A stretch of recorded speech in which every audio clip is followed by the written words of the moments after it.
Hello, I'm Dr. James Bogash, publisher of Modern Health Myths, and today we're going to talk about your choice of sweeteners again. Anybody who's followed me for more than 2 hours knows that artificial sweeteners are absolutely off the list. I don't know why people still take in diet sodas and no sugar added this, no sugar added that. The data just remains very solid that these things are bad for you. And this particular study we're going to look at that points out even scarier things about what we know. But for me, it's always been just common sense. Artificial sweeteners are in everything, or at least they used to be. I think society is somewhat backing off, but still heavily present in just about any product you could look at. And if that was the case, then we should all be skinny and diabetic free as a society because artificial sweeteners are in everything. We know just from a common sense standpoint that it's not working. So why it's not working starts to make sense when you look at what it does to our body makeup, even to the bacteria in our body. So, any artificial sweetener, whether we're talking about sucralose, which goes by Splenda, acesulfame K, which is also acesulfame potassium, NutraSweet, which is aspartame, any of those artificial sweeteners are not good for you.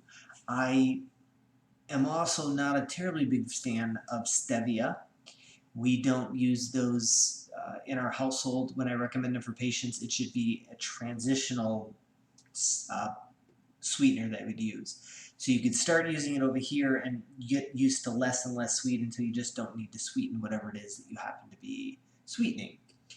Because anytime we try to sweeten something and try to cheat Mother Nature, it just doesn't work. It's not going to happen well. So again, I've pointed out that pretty much every study looking at artificial sweeteners suggests that they are not doing anything good for us. And there's a potential for some really bad things, which points out to this particular study.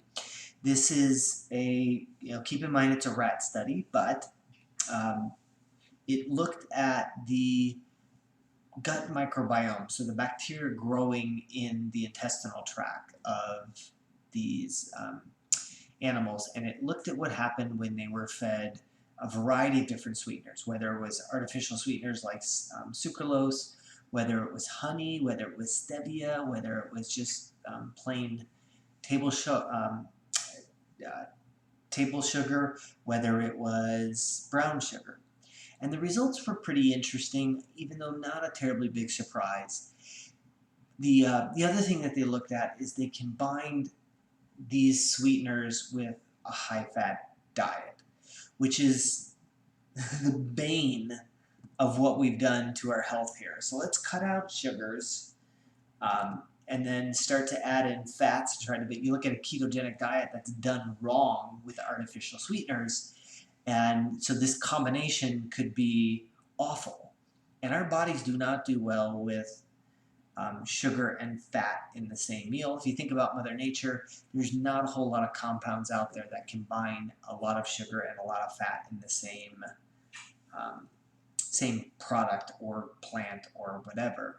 It's science that did that because it shuts off a lot of our I've had enough receptors and leads to things like obesity and diabetes. So when they fed these animals different types of sweeteners, there were some interesting effects. And one of the things I need to talk about first, when we talk about the gut microbiome, the bacteria growing in our gut, it's an incredibly complex scenario. And probably the biggest take-home message is we really want diversity. We want a bunch of different bacteria in our gut doing all kinds of jobs. Would you rather live in a village with 10 people where everybody has to do everything, or a village with 1,000 people where everybody specializes? That's kind of the idea of a gut microbiome, and a healthy one. So that has to do with diversity. We want diversity in our gut. So they found that the use of stevia and Sucralose actually lowered the diversity of the gut bacteria, which is not a good thing. And that's probably part of the reason why artificial sweeteners lead to long-term problems and don't help at all with diabetes and obesity. Interestingly enough, also the sucralose, they looked at some other things that it did, and it pretty much did everything bad that you wouldn't want it to do. It increased inflammation, it worsened glucose tolerance, meaning that you'd be more likely to become diabetic, and these things were even worse when it was combined with a high-fat diet. So not only the artificial sweetener, but the high-fat diet just lit a fire under the inflammation that was present.